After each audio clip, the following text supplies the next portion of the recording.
Kyle is texting Dorit's estranged husband, PK. If you guys remember, this is Bravo history, the first case of housewife on housewife violence. The assistant deceased from Tamra Judge to Gina Keogh when she served her on Orange County. Tamra and Simon had a really messy marriage, or a messy divorce. Gina felt bad for him and was still texting him and giving him advice. And that's when Tamra handed her what she called assistant deceased, a cease and desist letter, and threw the wine at her. And that was the first we'd ever seen. So honestly, Kyle should get some heat for this. I mean, it's that exact situation that changed the Bravo game, got physical and legal. We gonna stir it up and do things our way. So if you wanna move, get out of our way. Hey. Hi. We made it through the fires. Sort of. Surprise. Surprise. Yeah, literally just a couple of hours after Jordan and I recorded last week, I had to evacuate. So. But safe. All three of us are safe and sound. So that is good. So just prayers and everything for other people. I'm going to be putting some links actually in the description, especially on YouTube, of like places people can donate. So if people want to do that, there's going to be some links. So yeah. But anyway, we're not as cold and heartless as we want you to think that we are. Well, Jordan wants you to think that we are. Yeah. Yeah.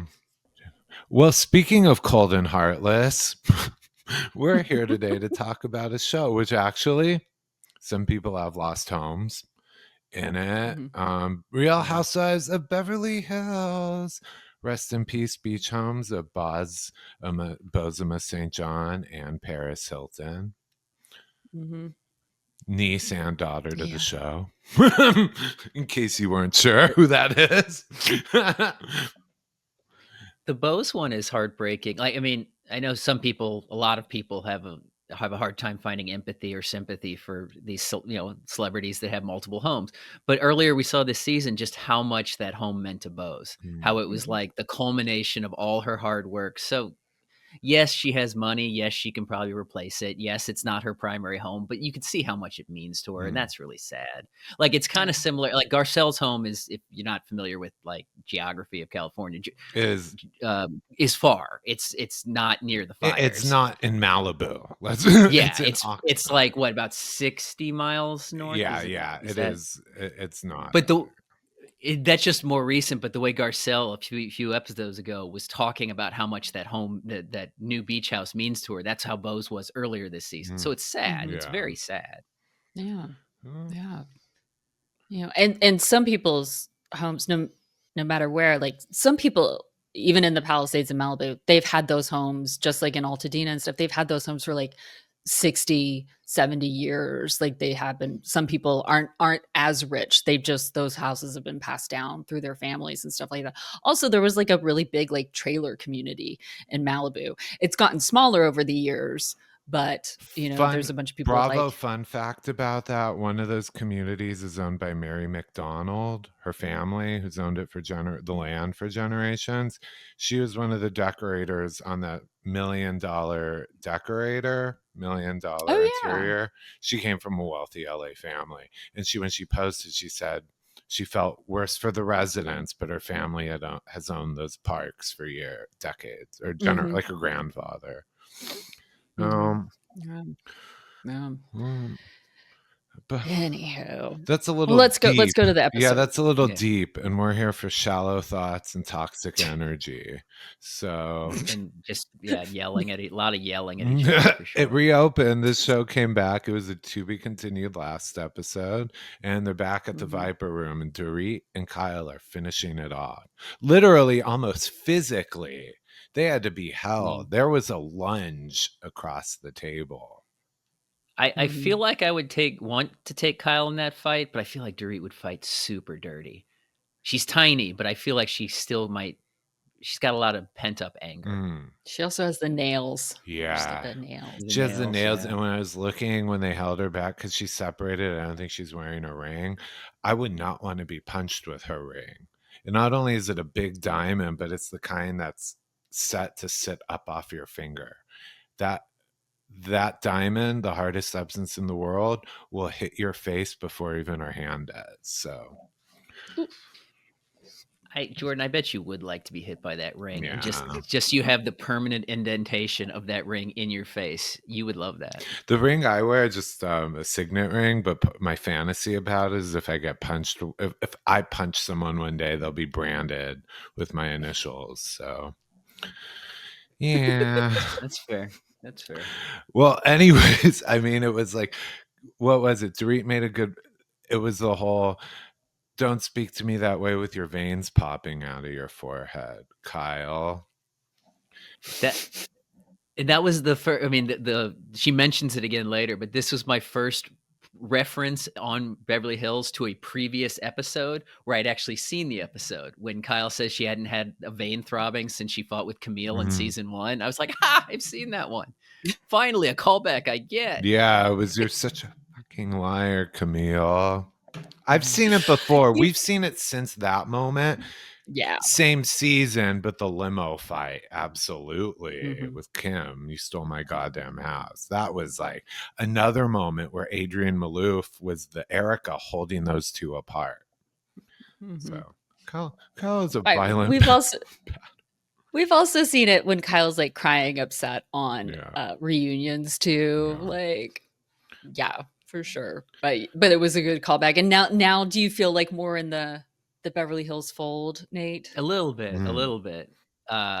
Everything, so that's season 1 and now season 14. Everything else, well, I guess I watched season 13, but 2 through 12, no idea. Every time they show a flashback, not a clue.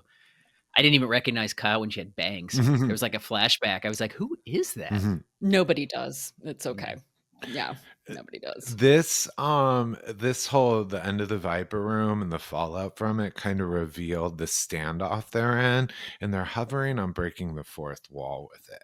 Because what you have here in the confessionals, you have Kyle saying Dorit knew about these texts. She's not angry. She's essentially implying she's doing this for camera time. She needs a story, so she's going to pretend to be mad at me. Remember, she said, this isn't the real Dorit I know, etc. So you have that way. Then you have Garcelle jump in trying to diffuse the situation. And she asks Dorit how she's doing, like, emotionally. And Dorit's like, fuck you. You've hated me for 2 years. Stop pretending to be sympathetic for your camera time. And so all these women are pointing fingers at who's the fakest. And that doesn't really get resolved. I think it actually only gets worse throughout this episode when we get to the end later. But everyone's calling the other one fake. I mean, I thought that Garcelle was being very nice, and it was that she didn't really have to do that for somebody that she doesn't really like her that much. This is the funny thing, is that I do think that Dorit is just, all of her hairs are on end. Anybody who like says anything to her, like, she's pretty much going to take it the wrong way, unless it's Erika or Bose. It doesn't matter. Like, anybody else, she's not going to take it well. And because she's already felt, especially like I think from Sutton and Garcelle, because she's felt that Sutton has already turned on her and has not been true to her word. So why would she trust Garcelle? Yeah. Even though I do think that Garcelle was being true, was trying to, like you said, trying to diffuse the situation. But oh my gosh, probably. Well, I'm thinking with Dorit and Garcelle, it hasn't been good, and she probably thinks Garcelle is enjoying her pain. Yeah. So, and I don't think that Garcelle is. Like, I do think that there are limits with certain people. Like that Garcelle may not like Dorit on a lot of levels, but like when it comes, because Garcelle's been through a nasty divorce, she's like, you know what? I wouldn't wish this on my worst enemy, So like, look, Sutton called it though. I mean, I was really, when Sutton popped in the confessional, of course, everyone was like shocked, because Beverly Hills, when that they had to kind of be pulled apart. It's just like, whoa, this show isn't one to get physical. That's weird. But that's not true. We've had like Brandy Glanville stopping LVP. We've had Brandy Glanville and Kyle getting into it. Was all, so they're not above it. But when Sutton said Kyle doesn't like when people stand up to her, Dorit for years has been submissive. That's true. Mm-hmm. Yeah. I mean, 100%. Yeah, like Kyle, this goes back to what Dorit's been saying all season, which is that you play by Kyle's rules or else you're shunned. So I call it the Kyle Richards exceptionalism, which we see several times during this episode. Like I was just like, oh, there it is again. The Kyle Richards exceptionalism. It's only for Kyle Richards and nobody else. Her divorce is different. Oh yeah.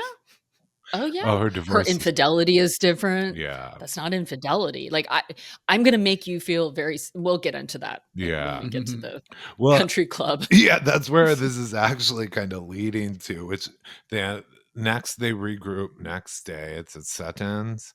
By the way, I did not know her backyard was that huge.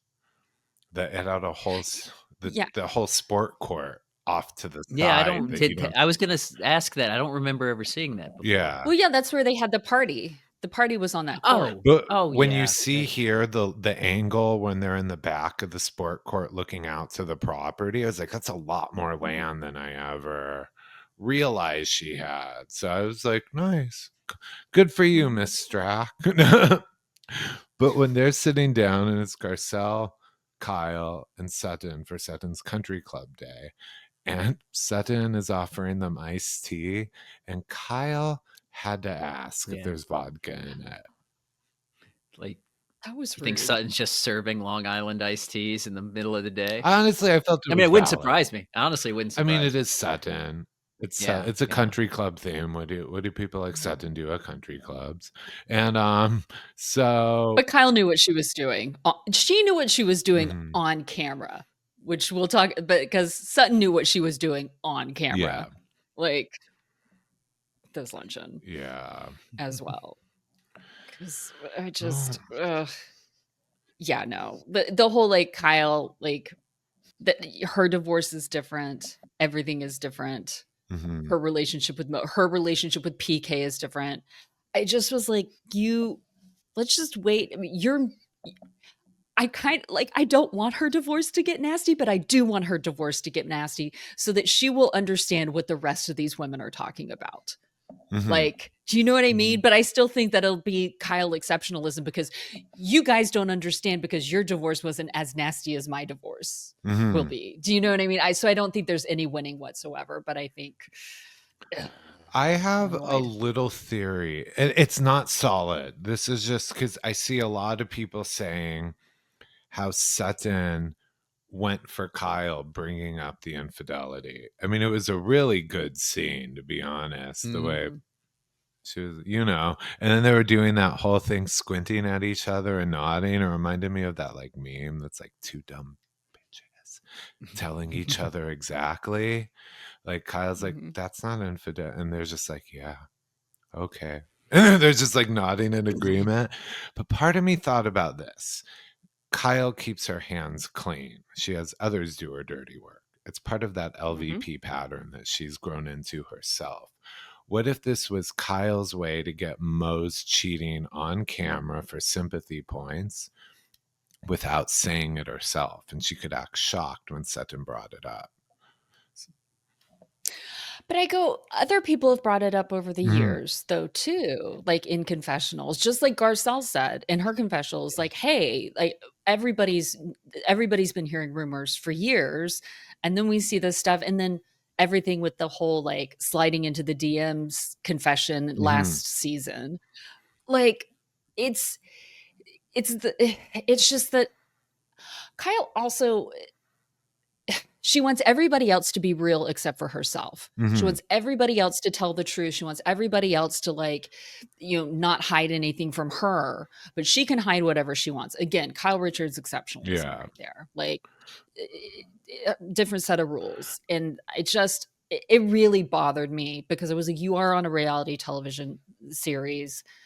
I understand there are certain things you want to protect, but this is all too out there now. Mm-hmm. The fourth wall has already been broken for several years on this show already. It's time to man up.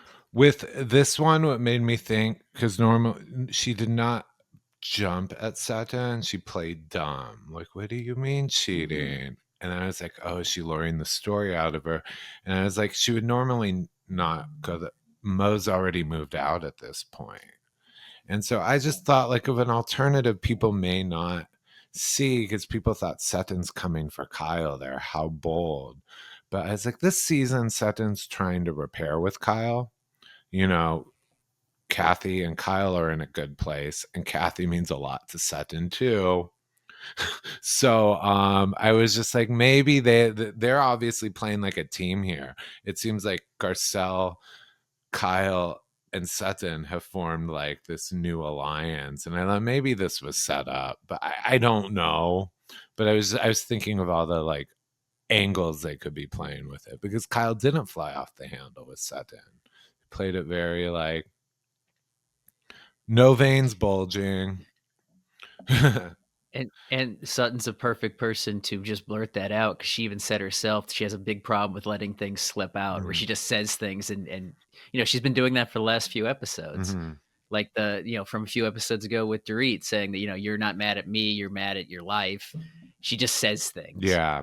Or the thing last year with Kyle, where she and Kyle got into it when she said like, you lost one sister, don't lose me too. Yeah. She just says a lot of things in the moment that she probably regrets. Yeah. In the after show,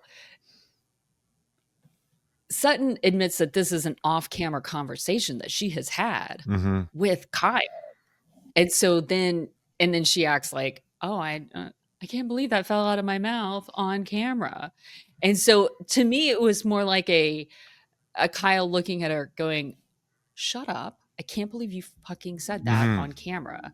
That is just like, shut up, shut up, shut up, shut up, without saying shut up, Yeah. she doesn't want to that handle. But that these off-camera conversations are coming onto camera now of like, well, I just think it's really tough, because you have Sutton and Garcelle are always going to be people who are going to kind of let what other people are thinking fly out of their mouth. To be honest with you, those are the two that are going to do that. They just are. That's just their nature, is to say the blunt thing. Like later on, Garcelle was like, can I be blunt? And I was like, yes, my Sagittarius sister, please be blunt. Please be blunt. I was like, yes, let's just get it the fuck out, but a lot of people like Kyle don't appreciate that. They say they want honesty, but they don't really. They only want honesty if it fulfills their need or their storyline, the way that they have it written in their own head, where they want it to go, not if it's the real truth. Yeah, that's kind of where all the rumors come, that Kyle is the secret producer of the show. Every housewife who comes and goes says that, but I mean, you do. Crystal Minkoff said that recently, that she was told it's Kyle's show, and I think it is. She has a way about being the puppet master. You get punished if you, just like LV. I know I keep saying it, but she's really grown into LVP. Everything she accused her of. There's some fans who do not want to believe that. Whether they are LVP stans or Kyle stans, it doesn't matter. Like, they don't want to see that. But it's like, no, like Kyle already had it in her, to be honest with you, in my opinion. And then LVP was kind of like a mentor to her, and then she like took that torch and kept it going. Yeah. It's like, someone has to strike fear into these women. I mean, so yeah, it's a show about a city that's very much in their group based on a social hierarchy. When one supreme dies, the new one rises. So yeah. Yep. What was next? Oh, it was Erika, right? Where they were at the HD Buttercup for the design. Yeah, she and Dorit with Martin Lawrence Ballard. I was so excited when Dorit and Martin Lawrence Bullard, Bullard, yeah. we're meeting, because remember last episode on here, I was talking about how I've heard his accent and how like distinguished it is. And then I'm like, oh my God, we have two British accent icons in the same room. How exciting. What does he think when he hears Dorit? Of course, Dorit's relaxed it a bit, but can you imagine him meeting her like 5 seasons ago? Mm-hmm. Mm-hmm. I would have loved for her to like, especially because some people with accents, it depends on your company, who you're around. If it just started sliding out the original Dorit. How can Erika afford him? Free. Like, is he just doing like? Oh, okay. Yeah. Yeah. It would be a promo trade. He's Okay, been that's on what I thought. Bravo Is it? before, and Oh, okay. he is an A-list. He is an A-list Yeah. decorator, though. No, that's why I was curious. Like, I mean, that makes sense to get the publicity, but Yeah. it didn't seem like that was in her. I mean, she even makes a point of this saying that she has a price limit. Mm-hmm. So I was just curious about that. But okay. Yeah, that was a funny one too, because how much has Erika changed? Because when they enter and she's talking about style, and she's like, style is not an unlimited budget. It's like figuring out how to make something within your means. As like, that is not the Mrs. Erika Girardi Jayne with the $40,000 a month glam budget that we once knew. Her whole identity was how expensive everything was. That was it. Mm-hmm. She came on ice cold, gave us nothing but very expensive clothes. So she's really evolved.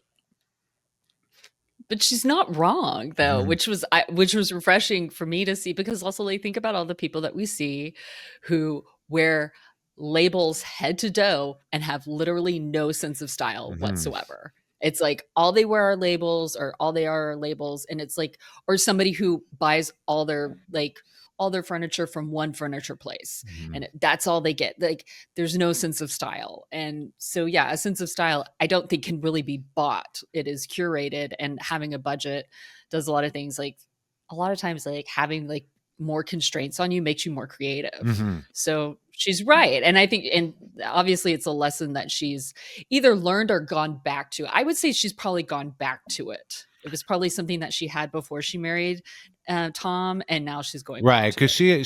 she had to survive before. She had a brief. Mhm. Not, it wasn't brief. They were together a long time, but outside of Tom Girardi, those years, she was a hustler who had to make things Mhm. work. So she's Mhm. rediscovering herself. What's her maiden name again? Flohi or I do not know. Tui?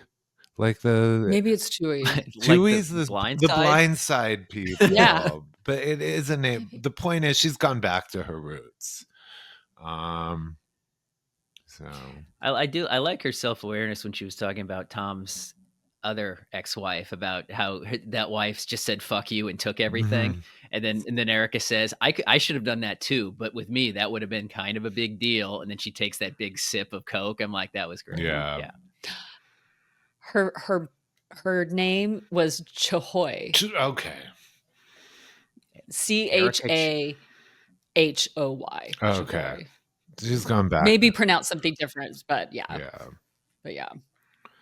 So I think she should just go by Erika Jayne as opposed to Erika Girardi at all. It's just Erika Jayne. Just go by I Erika only Jayne. use Girardi when we're referencing the lifestyle with the husband.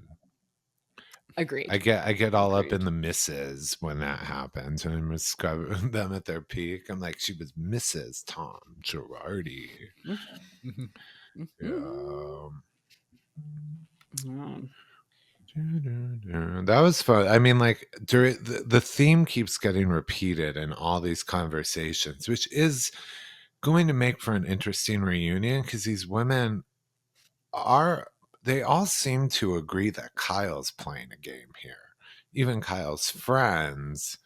I mean, Dorit's not her friend right now, but in this when they meet with Erika and she's saying, Dorit says Kyle is playing a jealous schoolgirl game over her friendship with Bozoma. And that Kyle, here's one I thought was like, she said Kyle could be friends with PK, but why is she keeping it a secret from me? It's a trust issue. Mm-hmm. Mm-hmm. Well, I mean, just like we also said last week, when she said PK's been a better friend to me than Dorit, I was like, well, then there you go. There's your answer. PK's really your friend. Your friend is not Dorit.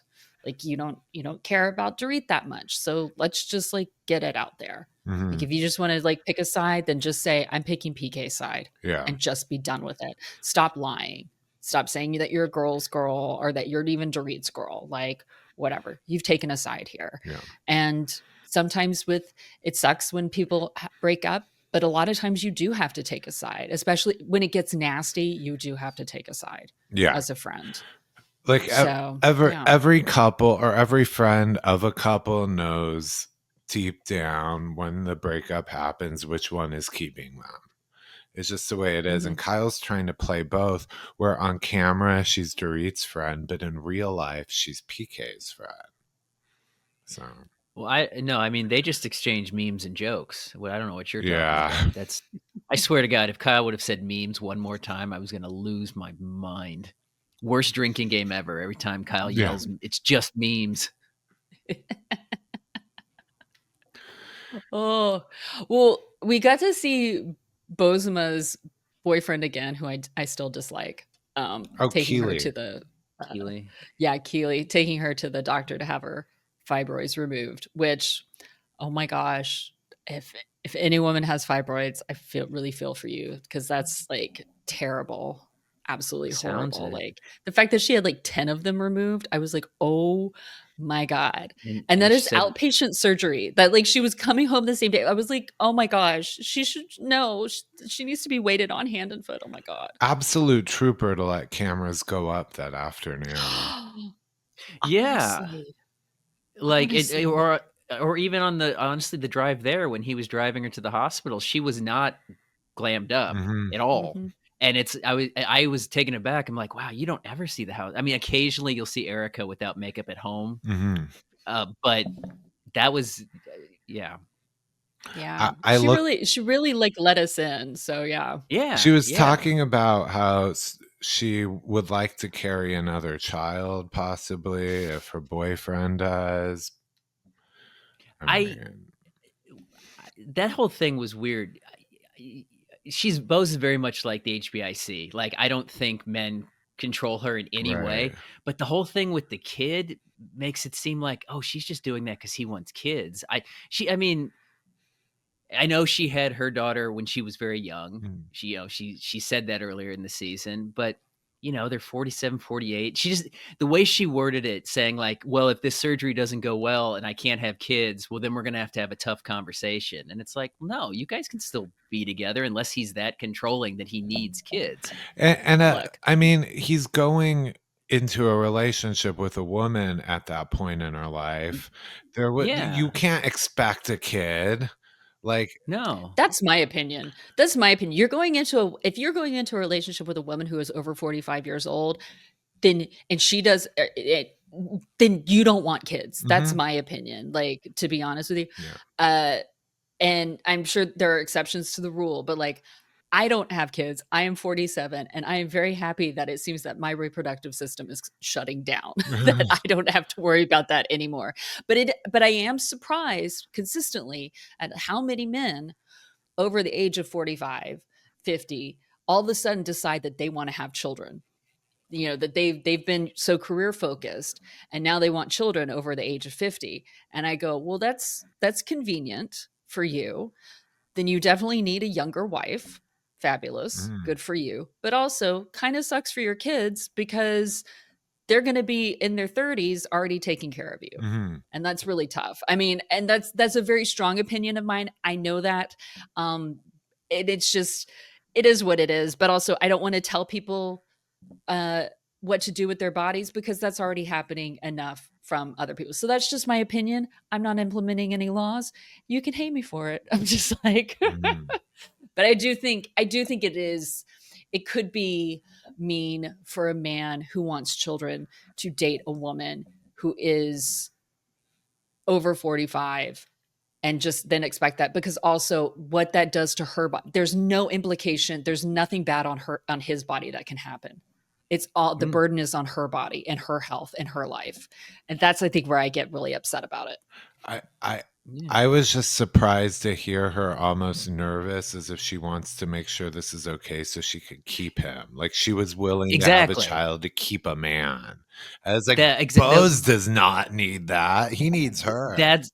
That's what was so startling, is that the whole up until now you'd think, no, she's the boss. Yeah. No. But the way she worded that's going to have to be the way she said, oh, if this surgery doesn't go well, we're going to have a tough conversation. And the way that Keeley, he does that thing that some men do where it didn't sound like he actually wants kids. He specifically said he wants to pass his genes down, which that is not somebody who wants a small child. That's somebody that, that's a very big red flag when men just say that. Thank you. Because they have an idea of a child. Yeah. That idea of being a father, of passing down your genes, passing down a legacy, that type of thing. Having a child is a completely different thing. Different thing. And like he's not talking about how I've always thought about carrying children on my back, about taking care of them, but taking them to school, about all the Father's Days that we'd have. Like, that's not the talk that he's having. Exactly what you're saying. Just about passing on his genetic material. Well, then go be a sperm donor, Keeley. Exactly. They could have because that hurt. They could do a surrogate together. I mean, that would be, if they really were serious about a kid, that would, in my opinion, be by far the safest bet. So I was like, we have a feeling they're not together anymore, right? She never, you know what happened between last week where we told you about her Instagram story and we were speculating, between then and today, her Malibu house burned down and her Instagram stories pivoted in a different direction. I mean, well, one of our listeners, Bravo made me do it. She's great. Oh my God, love her. Such a great fan. Follow her on Instagram if you guys can. She sent me Keeley's IG. She's like, I found his IG. And I had to go through. I was like, send it to me, sister. And it's all kind of like the same. Like, there aren't a lot of like huge red flags for me. Like, he's definitely a guy who in my job of casting, I would try to cast him on like a dating show, like an Bachelor type of like dating show, but obviously for people over, 30 something. So, because he's very good looking, he's very accomplished, he likes to travel, like that's a whole bunch of stuff. But there's definitely a leveling up ever since he started dating Bose. But there's also like, there was only like really one post and it's his birthday post, which he seems to be a Sagittarius as well, because he just celebrated a birthday in December. But he's like really talking about her. Otherwise, everything is like stuff with her, and he tags her in it. But then like she will make, things, I love you, baby, da da da. There's no like, I love you, Bose. Like, there's nothing like that. I mean, I could be reading too much into it, but if I'm going to have my relationship be public on the gram, then I want a little bit more reciprocity in the I love you back type of thing. So again, that's why I think he's very much leveling up his business life through her. Yeah. And I hope that I'm wrong, but I don't think that I am. I do like something I caught, which I don't know if it really is no reflection on the person, but I did catch that his car, which is a very nice, it's the full-size BMW SUV, the X7, is the same one that Ryan gave Jen Pedranti. And I was like, does that car attract a certain kind of sketchy male figure? They leased it from the same dealer down in Orange County, basically. When I saw it, I was like, "Oh, I know that one on Housewives. That's the one. It's the one when Jen Pedranti's car was like repoed. Ryan gave her." So I was like, you know what's fun though? Oh, by the way, one thing. Her assistant, Nico. I looked him up because he opens the door and welcomes everyone. Bose's assistant. He's refreshing because I went through his page. His name's Nico Govan, and he is not chasing housewives. Like, say someone like Avi might have a following list full of other people. Nico is true to Bose. He follows her and a few celebrities. He did not take this moment and start following the entire cast and their family. Like, he has his own life I love going that. on. He doesn't follow Avi, by the way. I look. Mm-hmm. It's funny how on this show because we see so many assistants, especially this season. Everyone, and you start to wonder, like, are the housewives at like the adult table, like Thanksgiving, and all the assistants have their own little network between each other, like at the kids' table? But so I looked him up. I feel like he's the only one that actually his Chiron says assistant. All the other ones are house managers or all these weird titles Yeah. that are assistant, but they're They're not really. They don't want to be called an assistant. But Nico's flat out said Bose's assistant. I don't know the guy. We've seen him like 45 seconds, but it was like, how refreshing. Like you said, he's straight up. He says he's an assistant. He's not out there trying to get a spinoff on Peacock. I was like, wow. Mm-hmm. Well, he's also like you kind of said, like he's not acting like he's trying to not be an assistant. Like he's like so put upon that he is an assistant. He's like, no, he answers the door. I'm Bose's assistant. But so like, here I am. Yeah. He has to tell people to take their shoes off. Yep. Yeah. He's like, that's part of my job. I have my shoes off too. So let's get in this together. You know? I hate, by the way, when people make me take my shoes off. I know it's a big split thing. I just, especially if I'm going to someone's house, a fancy house like hers, I put an outfit together. And that's what Garcelle said. She's like, I don't want to take the shoes off. It's part of the outfit. Yeah. And even Kyle's excuse was, I'm short. I can't take my shoes off. Like if I'm wearing slides like around, I don't care. But if I'm going to someone's house like hers, I've obsessed many sleepless nights over what I'll feel uncomfortable and underdressed going barefoot. So I would have to bring my house slippers to her place because I'd be like, I have a foot problem. I cannot walk around barefoot. I need my insoles, my orthotics, because I literally have to wear them all the time. And I'd be like, Bose, these are my house slippers that I wear indoors because I take off my shoes at home. So therefore, can I wear these? Because otherwise my feet, no, not going to happen. Kind of busting a Garcelle there with the tennis match earlier. Oh, I hurt my arm. Yep. I hurt my arm. Yeah. Oops. I actually did hurt my arm. Oh. Like she said that. I was like, oh, Garcelle, yes, I hurt my arm too.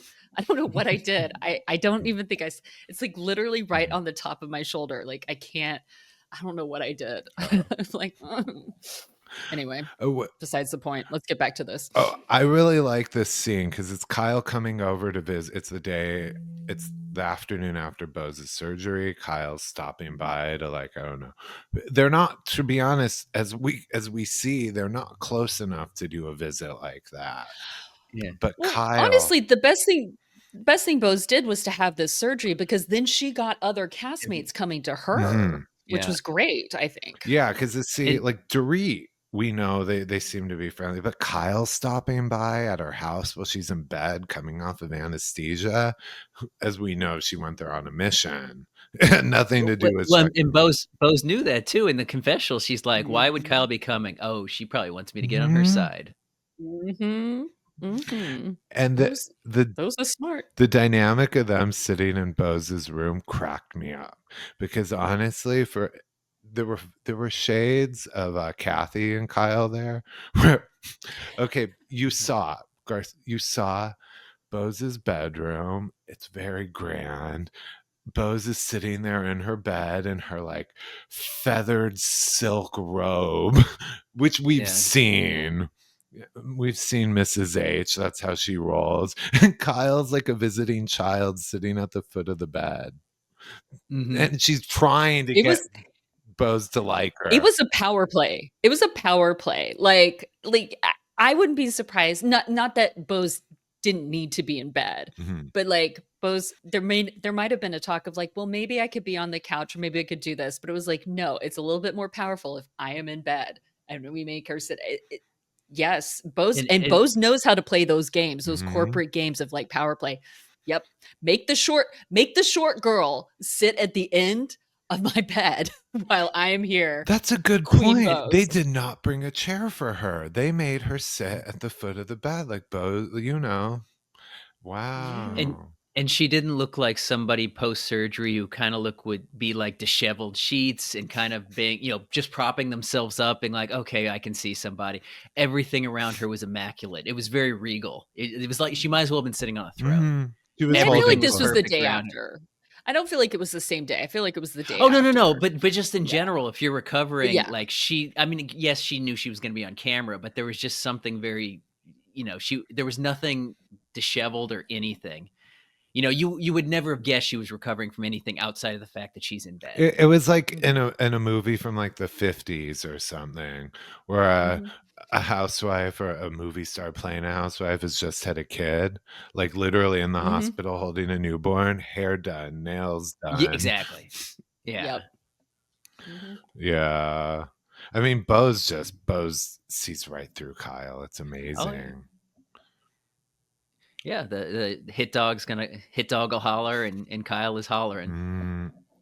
Which is kind of what, Dorit said earlier at the Viper Room, but she didn't say it quite as eloquently. I mean, this is something that the producers have the producers decided this is Kyle's takedown season, because it's always been rumored that the producers are on her side, and she gets, if you go on social media, her haters will say that. The producers just keep cutting to flashbacks contradicting Kyle and supporting the other women. When Kyle here tells Bose, I had no idea about Dorit's issues, she doesn't share with me. And then Bose was like, really? She told me the first 2 minutes. And then the great cut to it where it's Dorit, literally they just met and I'm getting divorced, I'm separated, like everything. And even in the moment, Bose is like, wow, you're telling me a lot really fast. This is when I say, like, this is reality television. Yes, there is stuff that is produced, but they can only use what you put on camera. So if you are lying on camera, then they've got footage of you telling the truth at some point. They've got something contradicting you. So yes, it is a producer's choice whether or not they are going to use those contradictions, but also like it serves the story too, because it's like, well, here you go, you're trying to make it look like Dorit is such a bad person and that Bose shouldn't be friends with her, but obviously you're lying about stuff or you're misremembering it completely differently. Also, like, because no, Dorit spills everything. Maybe she didn't tell everybody that PK was an alcoholic, which is understandable. But everything else, pretty much, like, she's on everything. Like, her house gets robbed. Her children are having this problem. Like, the children are doing this, like this and this and this and this. Oh my gosh. She tells everybody everything. The flashback even included, and they timestamped or dated it, 2023. Kyle and Dorit sit down, and Dorit's pouring her heart out about the troubles in her marriage. Yeah. I mean, maybe Kyle just doesn't pay attention to issues that don't hurt her feelings, or that don't hurt her, but. Well, she doesn't think that Dorit is a very good friend. So maybe she just doesn't listen to her, because it's not about Dorit being a good friend to her. It's that she's not a good friend to Dorit. Well, and we all know that Kyle's just not that girl, because she said it. That's what she said. We all know that I'm not that girl, which I was just picturing. There should have been the Ron Howard narrator voice immediately afterward, just saying Kyle is, in fact, that girl. Like everything she did after that, you're like, no, she is. We've said it before about other housewives. Like, this was I always bring up Shannon Bedore, because she used to say that all the time, and she was my prime example. Anytime a housewife says, everyone who knows me knows I'm not that kind of person, you're exactly that kind of person. If you have to explain it over and over, but those are the famous words, I'm not that girl, I'm not that kind of person. Yeah, everyone who knows me, they know you. Yeah. And then well, it's interesting because she was like showing Bose like, oh well, there were all these rumors about Dorit and Mo because of like that whole like kiss on the shoulder type of thing, and then we go to the whole taking Erika to Chuck E. Cheese for her pizza party thing, which was cute. I think that was like fun and cute, and but apparently in the car ride, Erika was convinced that they were going on a private plane somewhere. So she thought Vegas or something. Okay, let me tell you, because it was so funny. I was dying when they were taking her, because it was like there aren't many Chuck E. Cheeses open anymore, and so it's like it has to be either one. I knew which location because like and because I grew up in the Valley and stuff, and I love Chuck E. Cheese. And it's like the only one left open out this way and it's like in Reseda. It is like she says, we're driving to the middle of the valley. I didn't see my life ending this way. The middle of the valley is not Encino. It's not Puerto Rico. It's like, it's not Calabasas. It's where like, and so driving through that way, it's not the greatest area. That she may have hoped, prayed, fingers crossed that they were heading to Van Nuys Airport, where all the private jets are. They went about 1.5 miles the other direction, and she got her pizza. Yeah. But that's where they like, okay, first of all, when Garcelle being like, can I be blunt with you, Kyle? Loved it. I was like, yes. And she was like, I totally got what Garcelle was saying. It was like, just be who you want to be. Like, we're too old. Like, you're in your 50s now. Like, you're getting a divorce or you're separating from your husband. Like, you don't have to pretend to be anything that you're not. And so when she said, if you want to be a lesbian, be a lesbian. Like, I laughed so hard. I thought that was the funniest fucking thing, but it was also so true. I got the point. Like, obviously Kyle did not take that well, but I think that my feeling is that Garcelle just meant it in the most positive way of like, nobody gives a fuck. Like, it is time for you to live your fucking life. Like, who cares even what us three say on this fucking podcast? Like, go live your life, Kyle. Tell all the haters to F off. And she wasn't saying you're she wasn't accusing her of being lesbian. She literally, she was almost like you tell a kid, you can be whatever you want to be. That's what she was telling Kyle, like, live your life, do whatever you want. And Kyle kind of laughed it off in the moment, but I guess in the after show, she was talking how big, she said, oh, Garcelle was such an asshole for saying that.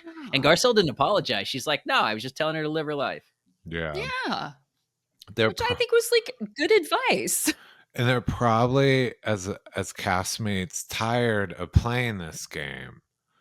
I mean, they would just so. Like, they walk on eggshells about Kyle's private life. She can bring Morgan on the show, but you can't mention Morgan. She can show Mauricio moving out, but you can't say they're divorcing. So I think she was just kind of like, we don't care. Just do whatever. Yeah, like Erika has to talk about whatever legally she can talk about Tom and all of that stuff. Garcelle brings up like her son's, drug addiction, past drug addiction and those issues, like everybody's got other stuff that they are bringing up, but Kyle tries to keep it, again, with Kyle Richards' exceptionalism, hunky-dory. Like, shit, I didn't mean to reference Kathy, but, but then you've got but then she's like, well, I will show you guys the text messages between me and PK. And I was like, and then she outed herself by, I don't know if she did that on purpose or accident, but she's like, see, I'll show you there's nothing to be ashamed or embarrassed about. And then she immediately shows the text that pretty much showed she was lying the whole time. Oh God. The one she reads, if she was slick, she would have, if it was really just mostly jokes and memes, I would have subtly slid my thumb down and let it land on a part. Because she was still holding the phone. She wasn't showing it to them. She had the option to lie to them. She could have hidden it. No, took a picture of it. Yeah. I was like, I need a picture of this. It's so bright there. And she reads it and she's basically giving him a farewell, but I love you. We will still be friends. I won't repeat what you say. Yeah. Like, why did she choose? She could have lied to us. They've been like, there's a duck walking through a Walmart. Ha ha ha, PK. The funniest thing is if you look slightly, it was blurred, but like on the screenshot, clearly what the last thing PK had sent was a joke. Like it was just a bunch of emojis. So she could have just stopped there Yeah. and shown, see, we just send emojis to each other. And I just want to well, she sent emojis. He sent Oh, was it? something else. Oh, Yeah, okay. no, he wrote something, and then she sent the like laughing squinty face and a clover. Oh, okay. But then you know, yeah, it's funny because on the after show, Sutton tried to kind of walk back her suspicions about Kyle. She was like, well, Kyle is a very good friend. And if you tell Kyle something in secret, she does keep it. So I think that she was telling PK, like, anything you have told me in the past, I will not repeat it. And I was like, well, I get that. And perhaps that is the truth. Yet at the same time, it's like, I think we're also only seeing one side of this because Dorit can go, well, what about the stuff that I tell you? You haven't given me that reassurance. You're giving PK a bunch of reassurance that you're not going to spread information about him to the rest of the world, let alone me. But you're not really giving me that reassurance, at least not so far yet in the season that we have seen. Is she going to give that reassurance? And I think that's the thing that obviously Dorit is scared about now. Is Kyle or any other mutual friend going to even just accidentally say something to PK that can then get used against you in this divorce? And that's what Kyle doesn't realize. That's where Kyle is so dumb. And I'm going to say the word dumb, naive/dumb when it comes to divorce, about how dirty this shit can really get. And she shouldn't be, because her sister Kim has gone through a couple of them. For fuck's sake. Like, she should know better. She should know better. Something that caught me with this, and I had a flashback watching it, was the situation with Dorit and Kyle. Kyle is texting Dorit's estranged husband. And if you guys remember, this was Bravo history. It was the first act of housewife on housewife violence. Whose estranged husband? Kyle is texting Dorit. Dorit's estranged husband, PK. If you guys remember, this is Bravo history, the first case of Bravo housewife on housewife violence. The assistant deceased from Tamra Judge to Gina Keogh when she served her on Orange County, because Gina, obviously, Tamra and Simon had a really messy marriage, or a messy divorce. Gina felt bad for him and was still texting him and giving him advice. And that's when Tamra handed her what she called assistant deceased, a cease and desist letter, and threw the wine at her. And that was the first we'd ever seen. So honestly, Kyle should get some heat for this. I mean, it's that exact situation that changed the Bravo game. Got physical and legal. Look, loose lips sink ships. Snitches get stitches.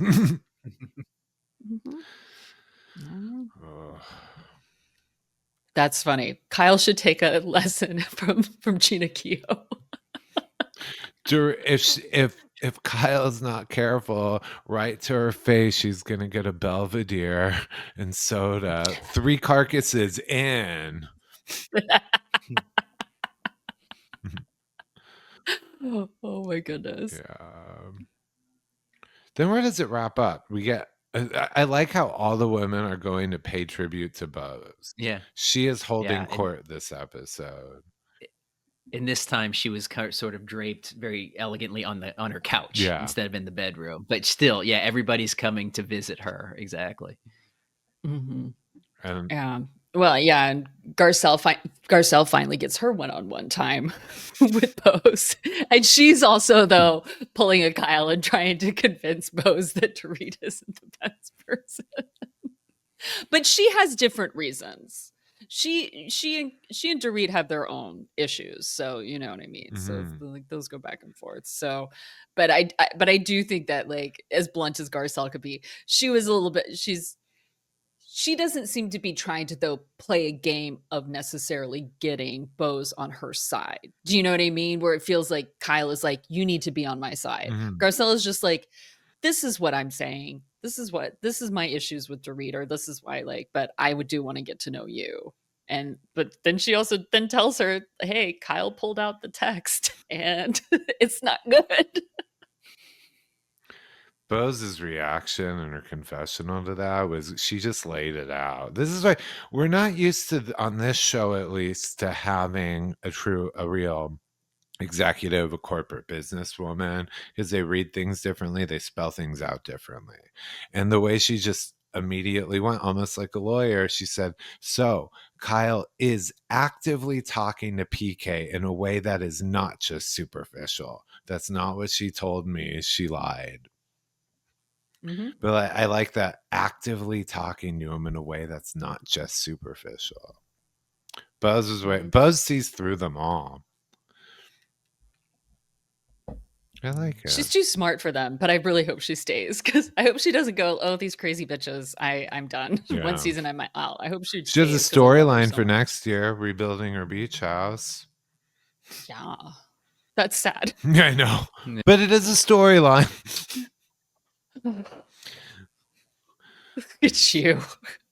God, the way I'm speaking about her, coming up with ideas for no. She seems generally amused by all the ladies fighting, though. Like Jennifer Tilly just seems just like she doesn't want to be in the room. Like every time they show her in the background, she's just like, "Ooh, this is uncomfortable." But Bose is like laughing whenever they start fighting. She thinks it's great. Mm. Jennifer's just like, I just came to have fun.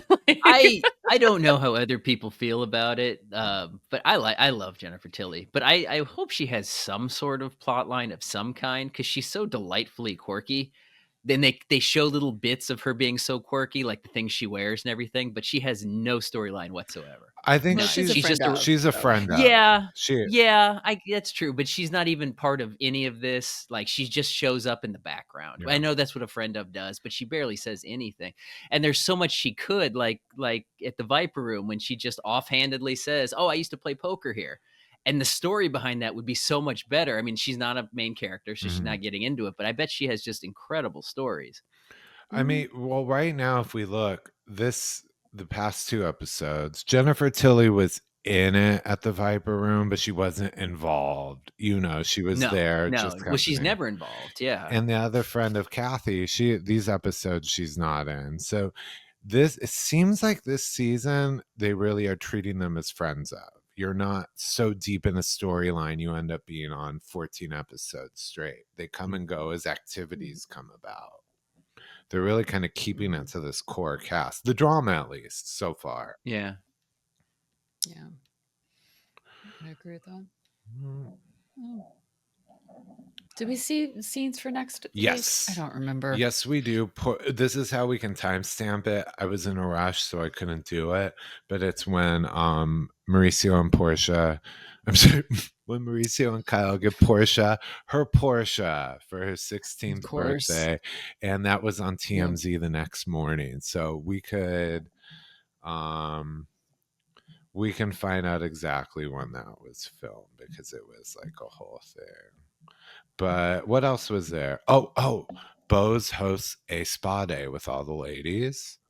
And that's right. It hits the fan. This is when Kyle pulls speaking of Tamara, pulls a Tamara and runs out. Yeah. Tamara loves to run out of things. So Kyle runs out, because I guess it sounds like they force her to read that text to Dorit, and she's not happy about it. June 19th of 24, just so you guys know. June 18th. Okay. June 8th, that's when it was posted. So I always like to be able to follow along, like looking back, when were they filming to now, and it gives you context. So we're basically in mid-June as we're watching this. Everyone still has their beach homes and it was a different time. Simpler time. Yeah. All right. Well, so guys, I don't know if you picked up on this, but unlike 16-year-old Portia Umansky, we don't have Porsches. But You know, Some of us don't even have cars. Yeah. Actually, both of us, 2 of us don't even have cars. So what I would suggest to help make those dreams come true and make us feel like a little princess of Beverly Hills is it won't cost you anything. All you have to do is follow, rate, subscribe, review. Mostly the subscribe and follow. Those are our favesies. So we're on we're anywhere you get podcasts, Apple, Spotify, wherever. Of course, we're also on Instagram, YouTube, Twitter, Blue Sky. By the no, it will still TikTok still might be up by the time you're listening to this. It's up in the air, but we're everywhere. For how long? Who knows? We're everywhere except for OnlyFans, but that could change at any day because I really would like a Porsche. So, honestly, and as of recording, we are only 120 subscribers on YouTube away from our 1,000. And again, we want those 1,000 by Valentine's. So show us the love, be our Valentine, and subscribe on YouTube.